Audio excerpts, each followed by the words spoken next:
The healthcare sector in Australia is widely regarded as one of the most highly regulated industries in Australia.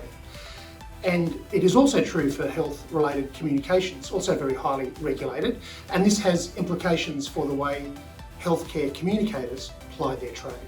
This question about what good communication strategies look like in complex, highly regulated environments has been attracting a lot of attention lately. I recently participated in a panel discussion at the PRIA National Conference on this very topic. Health obviously has to be regulated. We're not talking about normal items of commerce.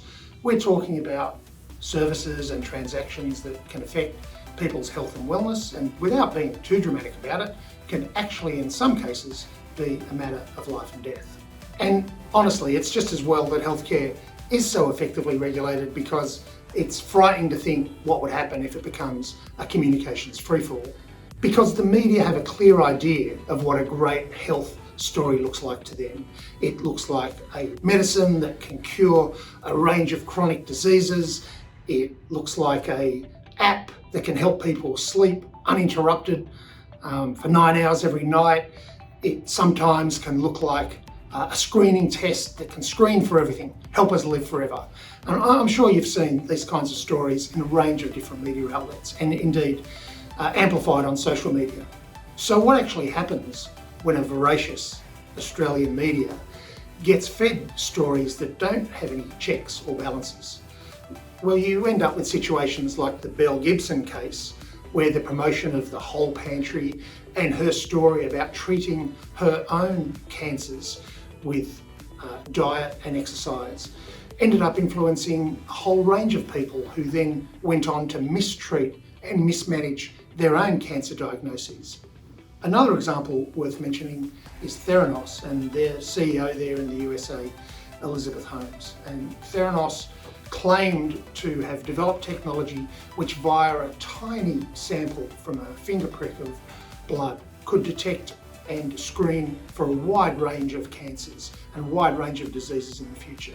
Again, a hoax perpetrated, unfortunately, via the media's incredible appetite for those types of stories.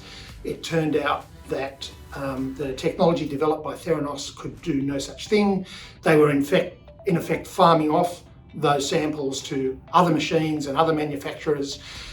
The end result, of course, is that people are being subjected to procedures, to further tests, to invasive surgeries, all because of problems with the original technology. So in effect, these are stories about what happens when stories in healthcare are promoted without checks and balances, outside of the guidelines. What those stories find is a very highly primed and ready media who will run with those stories and, unfortunately, in turn, mislead a range of people in the community who are dealing with those conditions. So the kind of person who's drawn to healthcare PR, yes, they're going to be people who want to improve health, want to play a role in public health campaigns, want to do the right thing. But they'll also learn that those successful campaigns happen at a certain pace, because they need to happen within the regulations. They need to be done honestly and in a way which is compliant. They'll be done in a way which takes account of the role played by other people in the team, people in governance, people in legal, people whose job it is to make sure that their client and other organisations are doing the right thing and staying within the regulations. Because when you can pull off great campaigns and they're compliant and they've done well and you've taken stakeholders along for the ride, it's an incredibly satisfying feeling.